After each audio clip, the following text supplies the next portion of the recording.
नमस्कार, हमारी YouTube channel Vivekananda Gurukulam में आपका स्वागत है।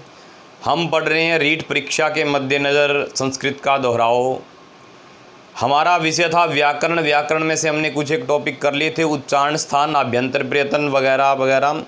उसी क्रम में आगे आज शुरुआत करते हैं। आगे जो संज्ञा सूत्र है महत्वपूर्ण, जो कि परीक्षा की दृष्टि से पूछा जा सकता है, वो है संहिता संज्ञा सूत्र।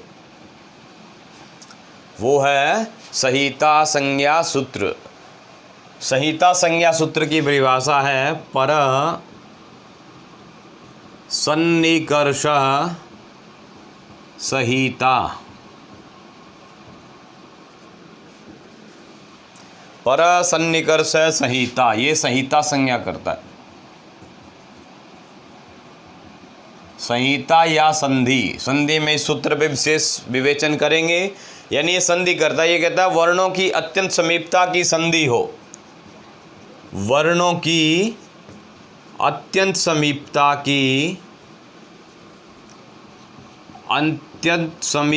की संधि हो। यानी दो वर्ण जब बिल्कुल पास पास होंगे तब उनकी संधि या संहिता होगी। तो ये सूत्र करता है संहिता संज्ञा। उसके बाद आता है सूत्र हलो अनंतरा संयोगः। हलो अनंतरा संयोगः, ये करता है दोस्तों संयोग संज्ञा।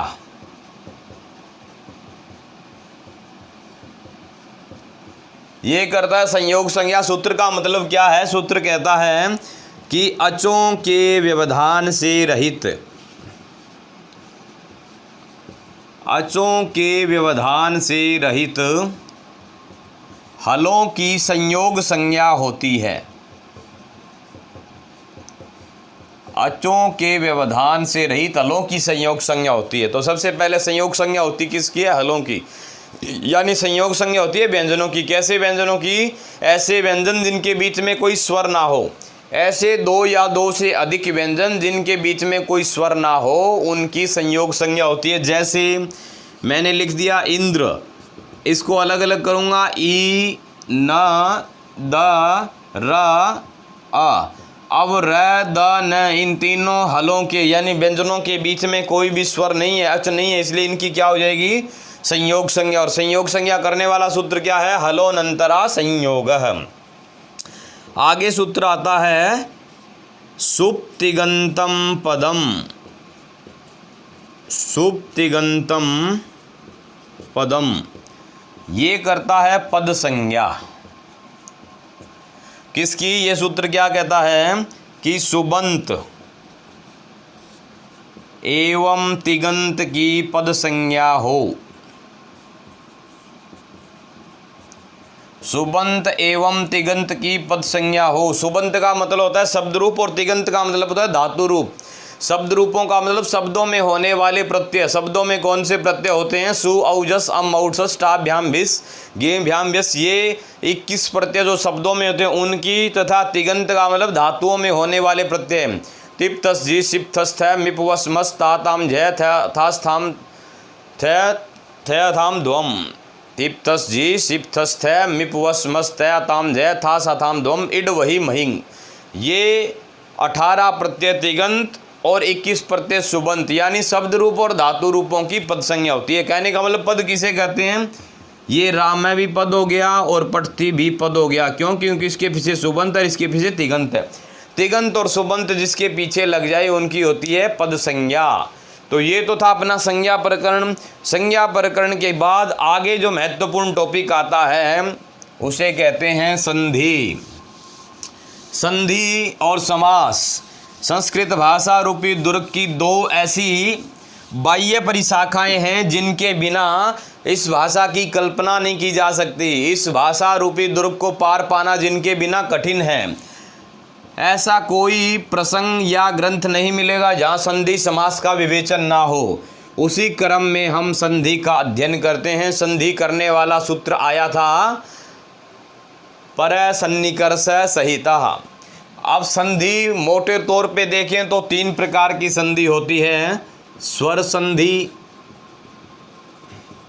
दूसरे नंबर की व्यंजन संधि और तीसरे नंबर की विसर्ग संधि। स्वर संधि को अच संधि भी कहते हैं, क्योंकि हमने प्रत्यारों में पढ़ा था स्वरों को अच कहते हैं, व्यंजन संधि को हल संधि भी कहते हैं, और ये विसर्ग संधि हो गई। स्वर संधि का मतलब दो स्वरों के कारण जहाँ परिवर्तन आए वहाँ अच संधि होती है। व्यंजन संधि का मतलब स्वर या व्यंजन के कारण जहाँ व्यंजन में परिवर्तन आए वहाँ हल संधि होती है। विसर्ग संधि का मतलब विसर्गों के कारण जहाँ विकार पैदा होता हो वहाँ विसर्ग संधि होती है। तो क्रमानुसार अपनी सबसे पहली जो संधि है वो है दोस्तों स्वर संधि। स्वर संधि के अंतर्गत जो मुख्य पार्ट हैं स्वर संधि के, कौन कौन सी स्वर संधि होती है मेन, उसमें सबसे पहले आती है स्वर संधियों में बड़ी ही महत्वपूर्ण, बड़ी ही आसान यण संधि। सबसे पहली जो संधि है यण संधि। यण संधि करने वाला सूत्र है इको यणची। सूत्र क्या कहता है, इक के स्थान पे यण हो अच परे रहते। ये कहता है इक का मतलब ई, ऊ, री और लरी, इनके स्थान पर क्या हो जाए, जब बाद में क्या हो स्वर हो तो यण हो जाए। यण का मतलब य, व, र, ल, यानी ई की जगह तो य, ऊ की जगह वह, री की जगह रह, री की जगह ल। ये कहता है इको यणची सूत्र। इक के स्थान पर यण हो अच परे रहते। इनके उदाहरण कर लेते हैं। जैसे ई का उदाहरण है शुद्धि प्लस उपास्य। इधर ई था इधर ऊ था तो ई की जगह यह करके क्या बना देंगे, शुद्ध्युपास्य। ऊ का उदाहरण है मध्वरी, मधु प्लस अरी। इधर ऊ था इधर है, दोनों को मिल संधि करेंगे तो मध्वरी। री का है धात्री प्लस अंश। इधर तो री है और इधर अच है तो री की जगह रह कर देंगे, क्या बनेगा, धातरंश, धातरंश। और ल का उदाहरण है लरी प्लस आकृति। ये लरी का उदाहरण है, यानी इधर तो लरी है, लरी की जगह ले कर देंगे, मिलाएंगे तो क्या बनेगा, लाकृति ही। तो इस प्रकार से यण संधि थी जो सबसे पहली संधि है। यण संधि विधायक सूत्र है इको यणची। यण संधि के बाद जो दूसरी महत्वपूर्ण संधि आती है उसे कहते हैं अयादि संधि। यण संधि के बाद जो संधि है वो है अयादि संधि। और अयादि संधि करने वाला सूत्र है एचो यवायावह। ये क्या कहता है, एच, एच का मतलब ए, ओ, आई, औ। इनके बाद अगर अच का मतलब कोई स्वर परे हो, इनके बाद कोई भी स्वर हो तो इनकी जगह क्रम से ए की जगह तो अय, औ की जगह अव, आई की जगह अय और औ की जगह आव, ये आदेश हों क्रम से। यानी ए को तो अय कर देंगे, ओ को औ, आई को अय, औ को आव। कब, जब इनके बाद अच परे हो। ए, ओ, आई, औ के बाद अच परे हो। कैसे, जैसे ए का उदाहरण है हर ये, तो हरे प्लस ए की जगह क्या कर देंगे, अय, मिलाएंगे तो क्या बनेगा, हर ये। एक है विष्णु प्लस ओ का उदाहरण, विष्णु प्लस ए। इधर तो ओ है, शर्त अपनी ओ के बाद कोई भी स्वर परे हो तो ये स्वर आ गया, इस ओ की जगह क्या कर देंगे, औ, मिलाएंगे तो क्या बनेगा, विष्णवे, हर ये विष्णवे। एक उदाहरण है नई प्लस अकह, आई की जगह क्या कर देंगे, आय आदेश, तो न की बाद आय नाय कह। और औ का उदाहरण है पौ प्लस अकह, औ की जगह क्या कर देंगे, आव आदेश, बनेगा पाव कह। तो ये दूसरी संधि थी अयादि संधि। ये क्या कहता है सूत्र कि एचो यबा यावे सूत्र है करने वाला कि एच यानी ए, ओ, आई, औ के बाद कोई भी स्वर हो तो क्रम से ए की जगह अय, ओ की जगह औ, आई की जगह आय, औ की जगह आव आदेश हो। इसके बाद अयादि संधि में दूसरा महत्वपूर्ण एक सूत्र आता है वांतोई प्रत्यय। सूत्र है वांतोई प्रत्यय। ये क्या कहता है, यकारादि प्रत्यय परे हो तो भी, यकार आदि प्रत्यय परे हो तो भी वो ये काम होता है। यानी पहले तो उसकी शर्त थी कि एच के बाद ए आई औ के बाद अगर अच हो तो इनकी जगह क्रम से अय औ आय आओ ये आदेश करते हैं। ये सूत्र कहता है बाद में अस ना हो, अगर यह से शुरू होने वाला प्रत्यय हो तो भी यही काम होता है। यानी इधर तो एच हो और इधर यह से शुरू होने वाला प्रत्यय हो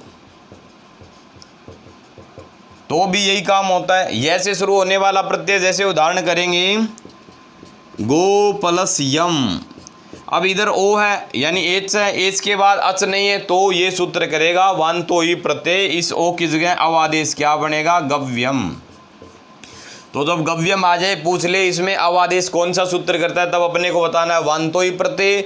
और जब ये पूछ ले कि नायका में आय आदेश कौन करता है, तब अपने को बताना है एचो यवा यावा।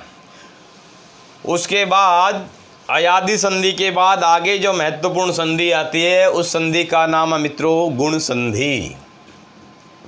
ये स्वर संधि के पार्ट हम दोहरा रहे हैं जल्दी जल्दी। गुण संधि करने में दो सूत्र महत्वपूर्ण है, अदेंग गुण। ये तो करता है गुण संज्ञा, और एक सूत्र है आद गुण है, ये करता है गुण या गुण विधायक। गुण संज्ञा सूत्र और गुण विधायक सूत्र। ये क्या कहता है कि गुण किसे कहते हैं, ये बताता है अदेंग गुण है। ये कहता है ए, इस अर्सो ए को, आ को नहीं, अर्सो ए को, ए को और ओ को गुण कहते हैं। यानी गुण कहीं करेंगे तो ए ओ इन तीनों वर्णों में से करेंगे। क्यों? क्योंकि गुण की परिभाषा है ये, ए ओ को गुण कहते हैं। और आदगुणा कहता है गुण करना कब अपने को, इसने तो बता दिया गुण अपने को ये है, करना कब है गुण। एक होता है गुण संज्ञा और एक होता है गुण विधायक। संज्ञा कहते हैं नियम बनाने को और विधायक कहते हैं नियम लागू करने को। इसे यूं समझे कि जैसे हमारी संसद है संविधान के अनुरूप वो सर्वोच्च है, संसद का काम है नियम बनाना। संसद ने नियम बना दिया कि कोई व्यक्ति मोटरसाइकिल पे बिना हेलमेट चलेगा तो उसका चालान कर दिया जाएगा। अब ये नियम तो संसद बनाती है लेकिन उसको लागू कौन करता है, संसद द्वारा स्थापित कोई निकाय है जैसे पुलिस विभाग हो गया, वो लागू करेगा। जहाँ कहीं हमें बिना हेलमेट सवारी दिखेगी पुलिस को तो वो उसका चालान करेगी। ऐसे इसने नियम बना दिया कि ये गुण है। अब गुण करेगा कौन, ये करेगा, ये बताएगा कैसे करना है गुण। क्या कैसे करना है गुण, ये कहता है अवर्ण से, अवर्ण से अच परे होने पर गुण होता है। यानी इधर तो ए हो, ए या आ कोई भी हो सकता है, वर्ण का मतलब ए हर्षो या दीर्घ, और इधर अच हो तो यहाँ क्या कर देंगे, इन दोनों की जगह गुण एकादेश, दोनों की जगह होगा गुण, याद रखना। इस ए और इस बाद वाले अच की जगह दोनों की जगह गुण कर देंगे।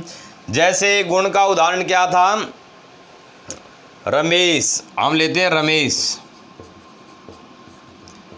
तो रमा जमा ई से, इधर आ है इधर ई है, आ और ई की जगह क्या कर देंगे, दोनों की जगह एक गुण कर देंगे। आ और ई की जगह गुण क्या होगा, ए। देखो गुण इन्हीं में से होना, मिलाएंगे तो क्या बनेगा, रमेशः। और इसका उदाहरण एक गंगा उदकम, ओ का उदाहरण गंगोदकम, तो गंगा प्लस उदकम, इधर आ इधर ऊ है, इधर तो ए वर्ण से अच परे, दोनों की जगह क्या कर देंगे, ओ कर देंगे, मिलाएंगे तो गंगोदकम। तो ऐसे ये गुण विभाग था।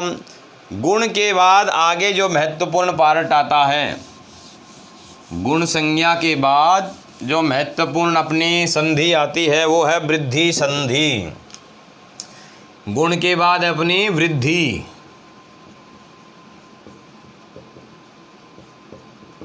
वृद्धि संधि में भी दो महत्वपूर्ण सूत्र हैं। एक तो वृद्धिरादैच,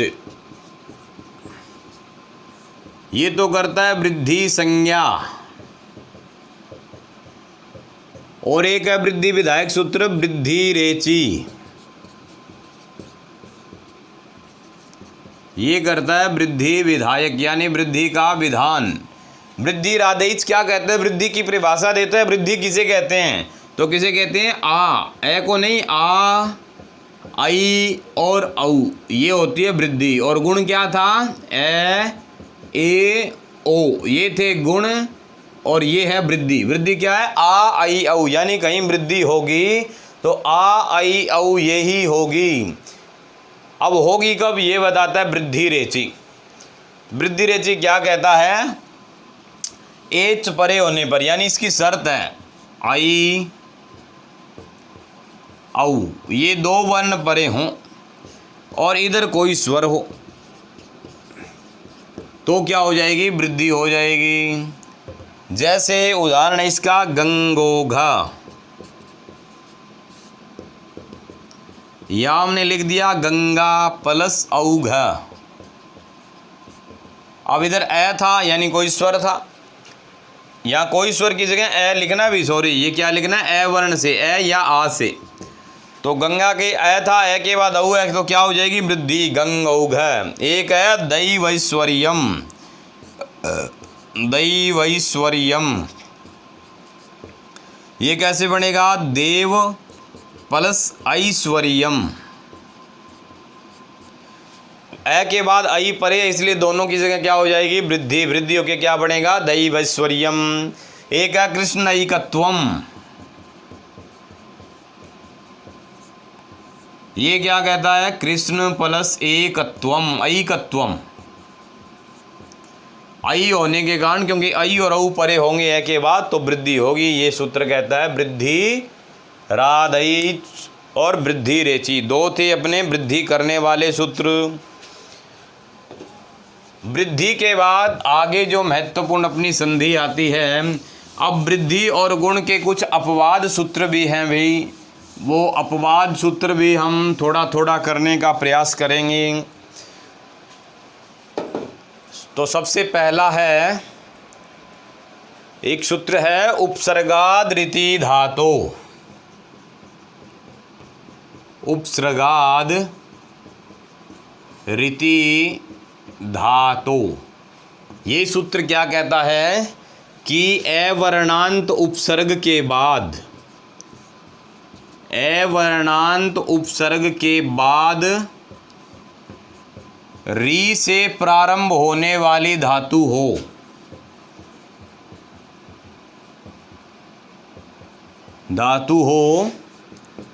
तो भी पूर्वोपर की जगह वृद्धि एकादेश होता है। कैसे, जैसे हमने रूप ले लिया प्रारच्छति, तो प्र प्लस रिच्छति। अब इधर क्या है, प्र उपसर्ग हो गया, अवर्णांत अवर्णंत में है, और री क्या, रिच्छति क्या है, रिच्छ धातु है, तो इस री और प्र की जगह क्या हो गया, वृद्धि होगी। री को क्या वृद्धि होती है, आर, तो बनाएंगे तो क्या बनेगा, प्रारच्छति। अब भाई री की जगह जो भी आदेश या वृद्धि या गुण होगा वो रै प्रत्यय से युक्त होगा। री की जगह, री के साथ अगर देखो, री और री दोनों की स्वर्ण संज्ञा होती है, यद्यपि उनका उच्चारण स्थान भिन्न है, यद्यपि इनका प्रयत्न भिन्न है, लेकिन री और लरी एक वर्ण की मानी जाती है। ये बात याद रखना, री लरी की स्वर्ण संज्ञा होती है। अब री और लरी की जगह जो भी आदेश होगा, यानी री को अगर गुण करना, इधर ए है तो गुण करेंगे अर और वृद्धि करेंगे आर। ऐसे लरी को गुण करना है तो गुण करेंगे अल और वृद्धि करेंगे आल। तो री और लरी की जगह ऐसे वृद्धि करेंगे, इसलिए हमने यहाँ ये वृद्धि कर दी, क्या बन गया, प्रारच्छति ही। उसके बाद जो महत्वपूर्ण संधि आती है वो आती है पररूप संधि।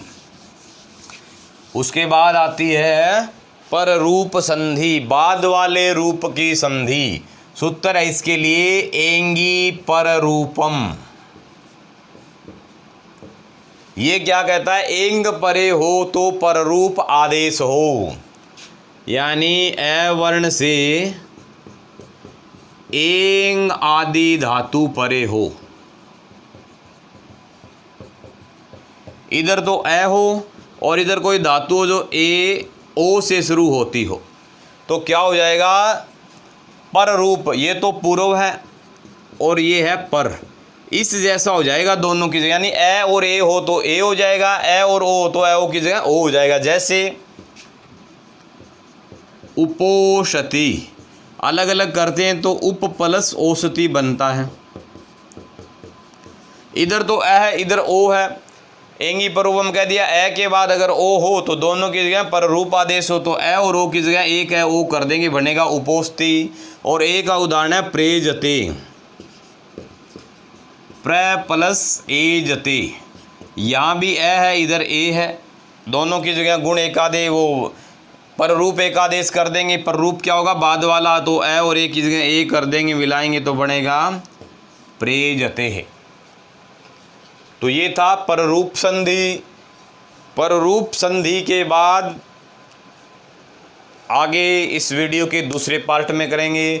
उम्मीद करता हूँ आपको ये टॉपिक पसंद आया होगा। प्लीज़ टॉपिक कैसा लगा हमें लाइक कमेंट करके ज़रूर बताइएगा। और रीट के रिवीजन के लिए हमारे इस चैनल को ज़्यादा से ज़्यादा शेयर करें, सब्सक्राइब करें, अपने मित्रों को बताएं, ताकि आगामी 30 दिनों में आपकी रीट की पूर्णतः रणनीति तैयार हो सके और एक अच्छा पेपर जाए और आप सारे सिलेक्टेड हों। परमात्मा से यही प्रार्थना। कल फिर मिलेंगे नए विषय के साथ, तब तक के लिए नमस्कार, जय श्री राम।